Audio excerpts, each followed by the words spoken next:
أعوذ بالله من الشیطان الرجیم بسم الله الرحمن الرحیم. زه یم ستاسو ورور ضیاءالدین محمدي. تیر درس کې مونږ تقریبا یو څو ټرمینالوجیز ویلو چې د هغې نه مونږ سره چې دی یو څو دانې داسې وو چې بزنس و، کپیټل و، پروپرایټر و، ډرایوینګ و وغیره وغیره. نن زمونږ سلاید دی سلاید نمبر 5.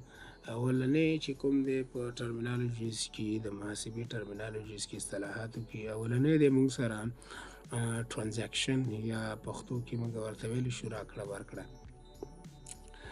ترانزیکشن چې دی هر هغه معامله چې د دوو یا ډیرو اشخاصو ترمنځ د توکو او خدماتو لپاره وي چې د سوداګرۍ مالي حالت اغیزه کوي او همدارنګه د پیسو په اندازه کیدی شي سوداګریزې راکړې ورکړې بلل کیږي. یعنی مثال که زه تاسو ته ووایم د دې یو اسانه ترانزیکشن یا راکړه ورکړه موږ ویلی شو چې in English we can say that any dealing between two person or two parties about product and services is called transaction. یعنی د دوو پارټیانو د دوو اشخاصو یا د دوو کمپنیانو په درمیان کوم خبرې راکړه ورکړه کیږي، کوم خبرې اترې کیږي د یو تولید په باره کې د اخیستلو او یا خرڅولو، نو دغه ته مونږ څه ویلی شو؟ ترانزیکشن ویلی شو. دا ترانزیکشن چې کوم دی که نه دا دوه ټایپس لري. یو چې دی کریډیټ ترانزیکشن دی، یو کیش ترانزیکشن دی. کریډیټ ترانزیکشن هغه راکړه ورکړه ده چې په قرض سره وشي، او کیش ترانزیکشن هغه راکړه ورکړه ده چې په نغدو سره وشي.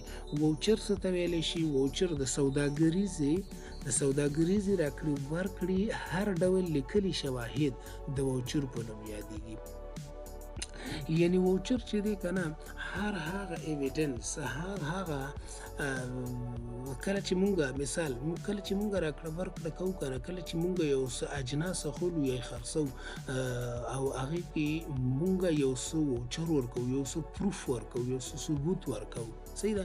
مثال زه ځم د کمپیوټر مې په کار دی، دوکاندار نه کمپیوټر اخلم، هغه ماته کمپیوټر مې ترې واخیسته، نو ماته ما ورته بیل راکړه، نو دغه بیل چې کوم دی دغه بیل مونږ سره څه دی؟ دا زمونږ ووچر ده.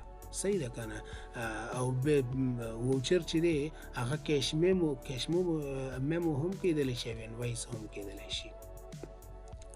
اوس راځو کیش میمو څه ته ویلی شي؟ کیش میمو چې کوم دی که نه مثال په توګه باندې زه به تاسو ته ساده مثال درکړم.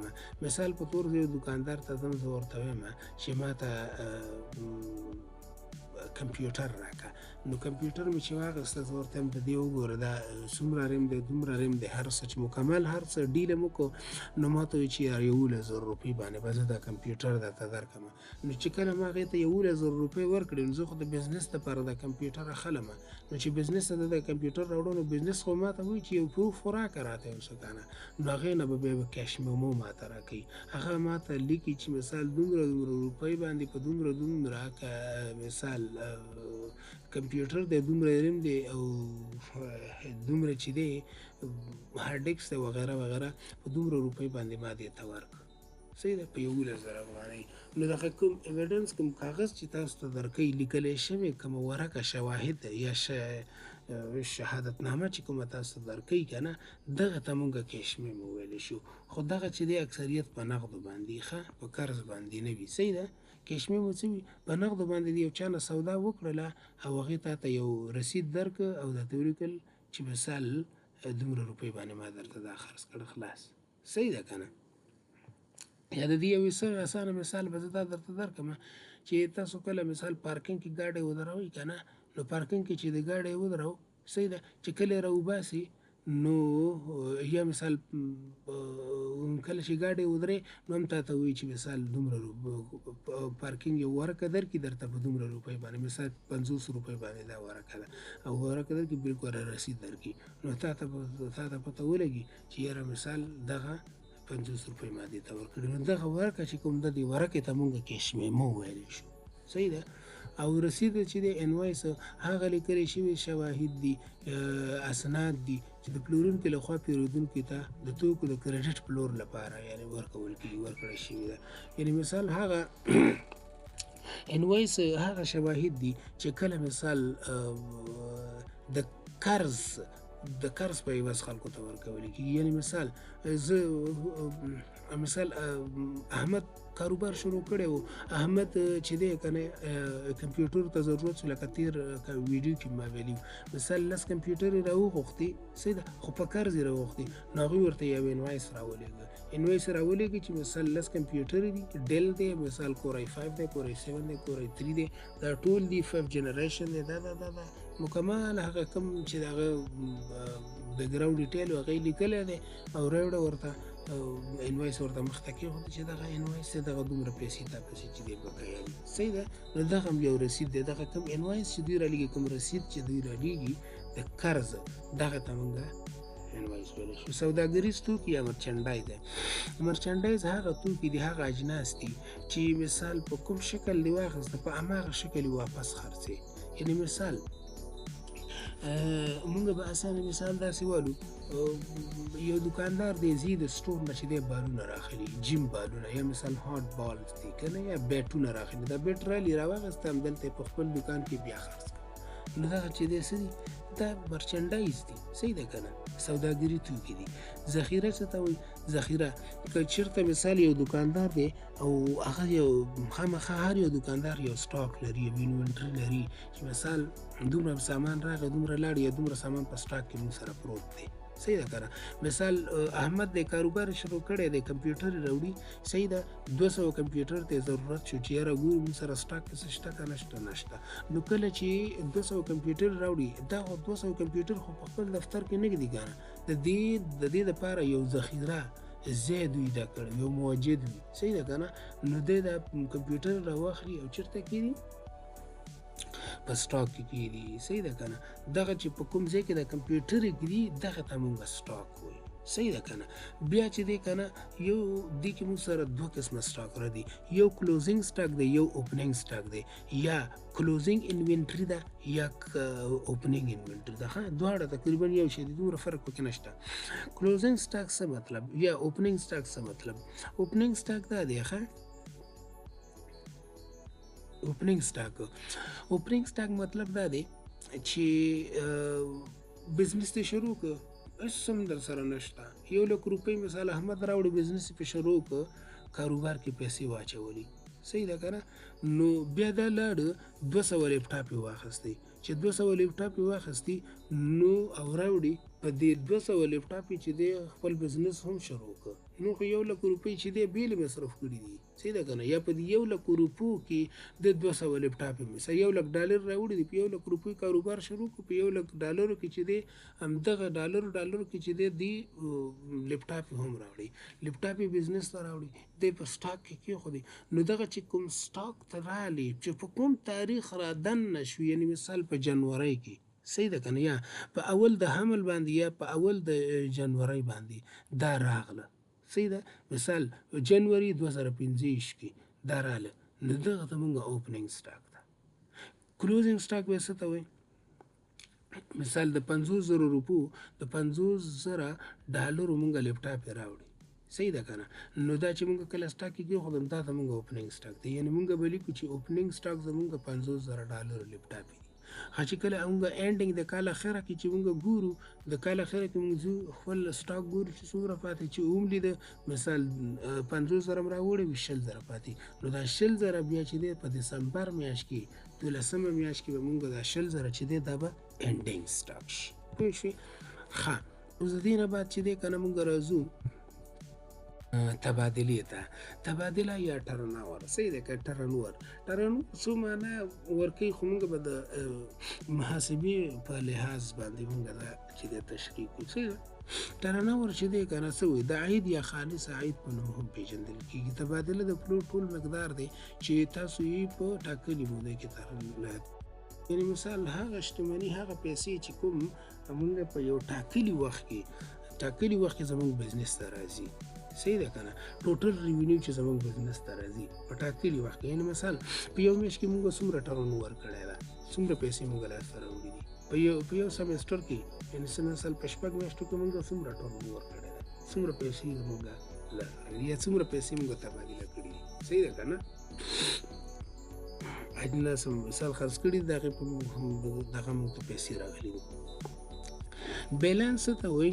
بیلانس چې دی که نه تاسو به ووایئ انشاءالله ډېر زر بیلانس اصل کې موږ ویلی شو فرق ته فرق هم ته یو ځای کې بعض ځای کې موږ فرق ته ویلی شو بعض ځای کې بیلانس موږ ویلی شو چې مثال د دې بیلانس دواړه سره برابر دي یعنی وزن یې برابر دی یعنی که یو خوا 1 کیلو پروت دی بل خوا 1 کیلو پروت دی د دواړه دي یو خوا 100 ګرامه دی بل خوا 100 ګرامه دی بیلانس یې برابر دی صحیح شو که نه صحیح ده یا که چېرته مثال داسې شي چې یو خوا چې دی 100 ګرامه دی او بل خوا 1.5 ګرامه دی صحیح شو که نه نو باید د 1.5 ګرامه د 1.5 ګرامه څنګه موږ د 100 ګرامو سره برابر صحیح ده نو موږ به څه وکړو 50 به د 100 ګرامو سره نور هم جمع کړو دواړه به 1.5 شي نو بیلانس د دې څه شی شو هغه بیلانس چې کوم دی فرق د دې 50 ګرامه راځي د 50 ګرامو ته هم موږ بیلانس ویلی شو صحیح ده اوس ګوره دا به ټول په مثال سره هم راځي او دې باندې به پریکټیکل کار موږ کوو انشاءالله ښه ګوره هر حساب د ټول ډیبټ او کریډټ او ټول کریډټ ترمنځ توپیر ته بیلانس ویل کېږي یعنی مثال موږ به ډیبټ کریډټ رولز هم وایو ډیبټ کریډټ باندې به موږ چې د ټرانزیکشنز هم کوو صحیح ده که نه نو ډیبټ او کریډټ سایډ موږ لرو چې یعنی مثلا په ډیبټ سایډ کې په کریډټ سایډ کې یعنی مثلا یو چپ طرف ته دی یو ښي طرف ته دی چې د دواړو کې کوم فرق راغی دغه فرق ته موږ چې دی څه ویلی شو بیلانس ویلی شو صحیح ده که نه که چېرته ډیبټ سایډ زیاتو نو موږ ډیبټ بیلانس وایو که چېرته کریډټ سایډ زیاتو نو موږ کریډټ بیلانس وایو صحیح ده اوس عاید څه ته ویلی شي عاید هغه عاید دی چې یو سوداګر د توکو او خدماتو له پلور څخه لاسته راوړي صحیح ده که نه یو سوداګر د توکو خرڅلا نه لاسته راوړي اجناس دې واخیسته اجناس خرڅوي چې اجناس یې خرڅ کړه د اجناسو نه چې کومې پیسې لاسته راوړي دغه ته موږ انکم وایو یا مثال ریوینیو ورته یا عاید ورته ویلی شو صحیح ده او توکي څه ته وایي توکي هغه اجناس دي لکه څنګه چې موږ مرچنډایز ویلې صحیح ده مرچنډایز ول همدغه شان تقریبا همدغه ګډس هم ویلی شي توکي دا هم هماغه توکي دي صحیح ده که نه هماغه د مرچنډایز او د ګډس په دې کې دومره ډفرنس نشته لږ به یې هغه به انشاءالله بیا زه واضح کړم خو بس د مرچنډایز او ګډس تقریبا اوس یو معنا واخلئ تاسو ښه ډېر ورپسې ګرځئ مه پیرودل یا پرچیز څه ته ویلی شي د توکو او خدماتو پیرود هغه شی دی چې د پیرود شوي وي پیرود بلل کېږي د پیرود برعکس پلور دی صحیح ده که نه پیرود برعکس پلور دی یعنی مثلا پرچیز برعکس څه شی دی سیل دی پرچیز څه دی مثال زه ځمه اجناس اخلمه دغه اخیستل چې کوم دي اجناس مې واخیستل دې ته موږ پرچیز وایو بیا دا پرچیز چې دی په دوه ډوله دی یو کیش پرچیز دی یو کریډټ پرچیز دی په نغدو باندې چې دی پیرود یا په قرض باندې پیرود کیش پرچیز هغه پرچیز دی چې په نغدو باندې موږ اجناس واخلو او قرض هغه دی چې په قرض باندې موږ واخلو صحیح ده اوس راځو خرڅلا ته خرڅلا څه ده خرڅلا چې دی پلور په اصل کې د پیرودونکي او پلورونکي ترمنځ په یو تړون دی د ځانګړو توکو یا خدماتو څخه صحیح ده همدغه شان هم ویلی شي سیلز چې کوم دی که نه یو څه مونږ اجناس چې دي اجناس مونږ اخیستي د اجناس چې کله مونږ خرڅو دغه ته مونږ خرڅلا ویلی شو یعنې مونږ خرڅلا څومره شوې ده ته وګوره څومره خرڅلا مونږ کړې ده صحیح ده که نه مونږ څومره ټول اجناس د څو روپو خرڅ کړي دي نن صحیح ده ښه بیا چې دی یو نغده خرڅلا ده یو قرض خرڅلا ده کریډټ او نغدي کیش سیل هغه دی چې په نغدو باندې مونږ اجناس خرڅ کړو او په کریډټ سیل هغه دی چې په قرض باندې مونږ خرڅ کړو صحیح ده د تادیې وړ یادښت نوټ پیبل او بل دی نوټ ریسیویبل صحیح ده نوټ پیبل ګوره هر هغه لایبیلیټي ده هر هغه مسؤلیت دی کوم چې شرکت په غاړه ولري خو په یو خاص موده کې به دا ورته ورکوي یعنی مثال که ورته وویلې چې په مثال د راروانې میاشتې په 10 تاریخ به مونږ تا ته دا پیسې درکوو دې ته مونږ نوټ پیبل ویلی شو صحیح ده که نه یعنې نوټ پیبل خو تاسو پیژنئ که نه یعنې پیبل داسې وي چې دواړه شرکتونه چې A او B شرکت دی دواړه په دې باندې چې دی اګري شي دی باندې چې دی دواړه متفق شي چې مثال 10 کمپیوټري ا چې دی 10 کمپیوټري په بي باندې په قرض باندې خرڅ کړي صحیح شو دا بي چې کوم دی دا اکاونټ پیبل دی یعنی مثال دا چې دی دا به د پیسې دی چاته ورکوي ا ته ورکوي او دا ا چې دی دا دپاره دا نوټس ریسیوبل دي دې دواړو ا او بي چې کوم دي صحیح ده دی یو تاریخ وټاکه صحیح ده دا لږ ځان سره لیکئ نو درنه بیا هېرېږي نه تاریخ یې وټاکه چې مثال په اول د جنورۍ باندې مونږ درنه اجناس واخیستل بي ورته وویل ا ته چې په اول د جنوري باندې مونږ تاسو نه اجناس واخیستل دا اجناس چې دي د دې پیسې به مونږ درته چې دی د دسمبر په اخره کې درکوو صحیح ده یو خاص نیټه وټاکل دسمبر په 13 تاریخ باندې به مونږ ته دا پیسې درکوو نو دا 13 تاریخ باندې دا پیسې چې کوم ورکوي که نه نو دغه دا پیسې دا نوټ پیبل دي د چا دپاره د بي دپاره ځکه چې بي ته قرض اخیستی دي که نه بي دپاره یو قسم لایبیلیټي ده او دا نوټ ریسیوبل دي د چا دپاره د ا دپاره چې دا اجناس په دې بي باندې خرڅ کړي دي پوه شئ که نه بد پور څه ته ویلی شي دا ډېر مهم دی او ډېر زبردست جالب پوینټس هم د ټرمینالوجي ده ګوره بیډ ډیټس یا مین ناٹ ریکوریبل ګوره نور بیا تاسو د خپل پښتو چې کوم لیکل دي دا تاسو څه ناسه سټډي کوئ په دې باندې پوهېږئ خو دا زما خبرې چې کوم دي دا اورئ او ځان سره کوم پوینټ نوی وي هغه د سره نوټ کوئ صحیح ده ګوره بد پور د دې نه هم ظاهرېږي چې یا بیډ ډیټس دا دې ته ویلی شي چې ان ریکوریبل نه وي یعنې لاس ته د راتلو وړ نه وي صحیح ده که نه هغه مقدار چې پای کې د نه جمع کولو په توګه لیکل کېږي بد پور بلل کېږي دا د سوداګرۍ زیان ګڼل کېږي تاوان دی بالکل تاوان دی حقیقت دی چې دا تاوان دی څنګه تاوان دی ګوره مثال مونږ بزنس خو شروع کړی دی احمد $1,00,000 بزنس ته راوړي دي چې بزنس کوي بزنس کې خلکو ته قرض یې ورکړی خلکو نه هم قرض اخیستی دی په دې کې چې کله دا حسابي کوي بعضې داسې قرضونه دي چې هغه بیخي خلک ورک شي یعنی مثال دی د $10,000 خلکو ته سامان ورکړی دی بیخي خلک ورک دي نوم او نشان یې ورک دی صحیح ده نو دا اوس رین دی احمد وایي زه د چا نه واخلم نو دغه چې دی دا د شرکت زیان دی او دا چې کوم اکاونټ کې مونږ رسو دا به بیډ ډیټس کې مونږ رسو دا ریکوریبل نه دي بیا لاس ته نه راځي صحیح ده یا مثال بل مثال به مونږ ساده واخلو مثال کې طور په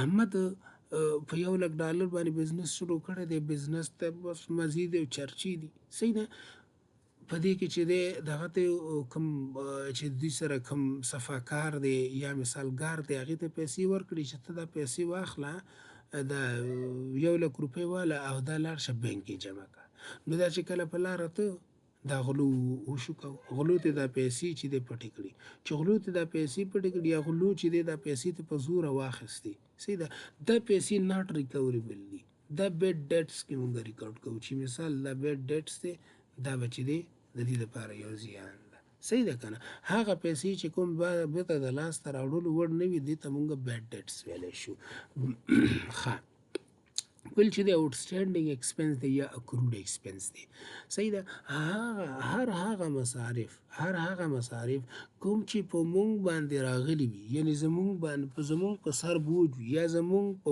بزنس باندې بوج وي خو مونږ تادیه کړي نه وي لکه مثال په طور باندې مونږ به ساده یو مثال والو د تنخواه مثال به واخلو صحیح ده د تنخواه مثال څنګه نو میاشت پوره شوه او 11 تاریخ دی بعد په 11 تاریخ مونږ پیسې ورکو که ورې نه کړو ورې کړو که نه مونږ ور نه کړي مونږ یې به 5 ته وباسو نو دغه پیسې چې دي دا د 5 تاریخه پورې چې دا ځنډېږي دا د دې میاشت کې کوم چې د جنوري میاشت دا مونږ په فروری کې ورکوو نو د جنوري میاشت د میاشت کې به دا مونږ په اکاونټ کې په آوټسټینډینګ ایکسپنس کې مونږ رسو یا دې ته کروډ ایکسپنس هم مونږ ویلی شي هغه پیسې چې زمونږ په سر باندې راغلي وي خو لا مونږ تادیه کړي نه وي لا مونږ چې دی ورکړي نه وي پیسې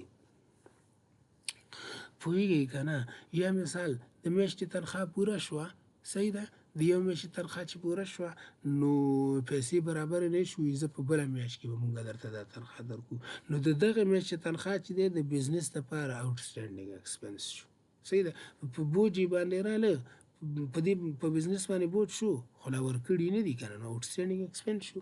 بل چې دی پریپیډ ایکسپنس یا مخکې نه تادیه شوي پیسې. پریپیډ ایکسپنس هغه مصارف دي کوم چې مونږ مخکې نه تادیه کړي وي خو د هغې په عوض مونږ ته خدمات نه وي شوي، دې ته مونږ پریپیډ ایکسپنس وایو. دا یو قسم زمونږ ایسټس هم راځي. لکه مثال په تور باندې مونږ به دغسې ووایو که دلته وګورو چې دې کې خو کوم مثال نه دی ورکړی. ښه، یعنې مثال په تور باندې مونږ وایو چې د 10 میاشتو کرایي مونږ په ایډوانس کې ورکوو. صحیح ده. نو 10 میاشتو کرایي چې مونږ په ایډوانس کې ورکړه نو دې ته مونږ پریپیډ ایکسپنس وایو. دا زمونږ پریپیډ ایکسپنس دي. په هره میاشت کې به بیا چې مونږ د کوم ځای چې نیولی دی د دفتر دپاره د دې چې کوم میاشتې کرایي کټ کېږي، صحیح ده، نو دغه چې دی دا زمونږ بیا پریپیډ ایکسپنس چې دی هلته پکې کموالی راځي. صحیح ده که نه؟ پوهېږئ که نه؟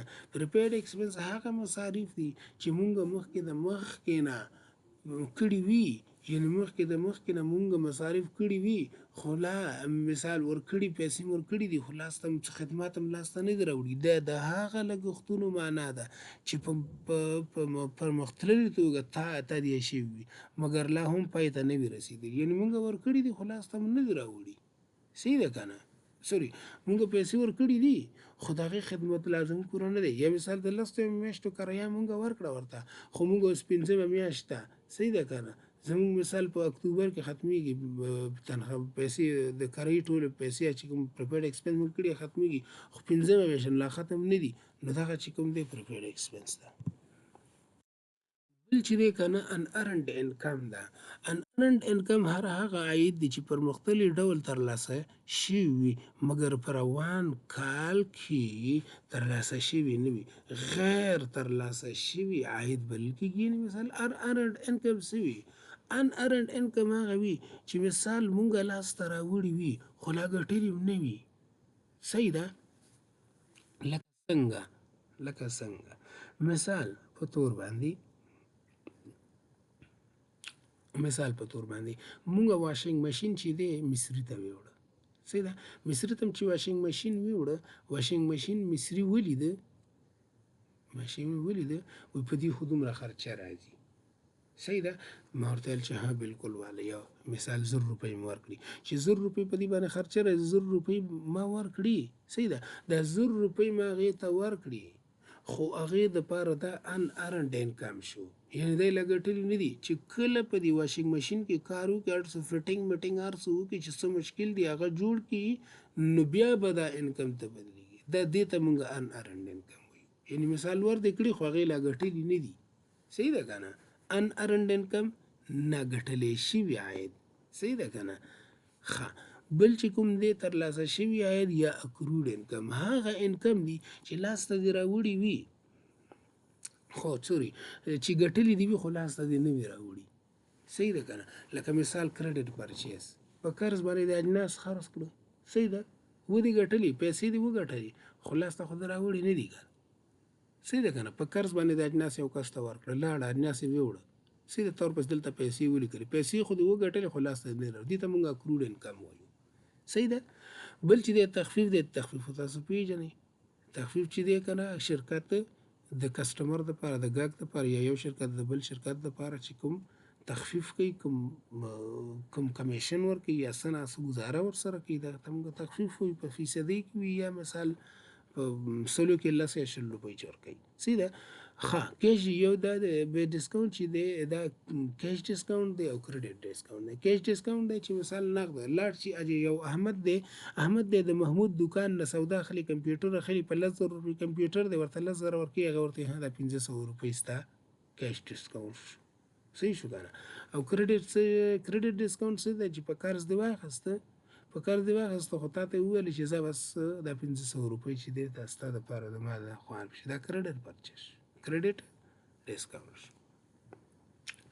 بل چې دی بیلنس شیټ دی. بیلنس شیټ څه وایي؟ بیلنس شیټ چې دی دا یو داسې سټیټمنټ دی، یو داسې بیان دی چې دا موږ ته د بزنس پوزیشن ښیي، د بزنس مالي موقعیت ښیي، موږ ته مالي پوزیشن ښیي. صحیح ده. دا به وروسته ډیټیل سره راځي. ښه بل دی موږ سره اونر ایکوټي. اونر چې دی مالک ته وایي، ایکوټي حق ته وایي. صحیح ده. د مالک حق یا د مالک ادعا اندازه، یعنی مثال مونږه که ووایو که نه the amount of ownership rights or ownership claim that someone has in business in term as honor equity and express in terms of currency. یعنی مطلب دا دی ښه honor equity دا ده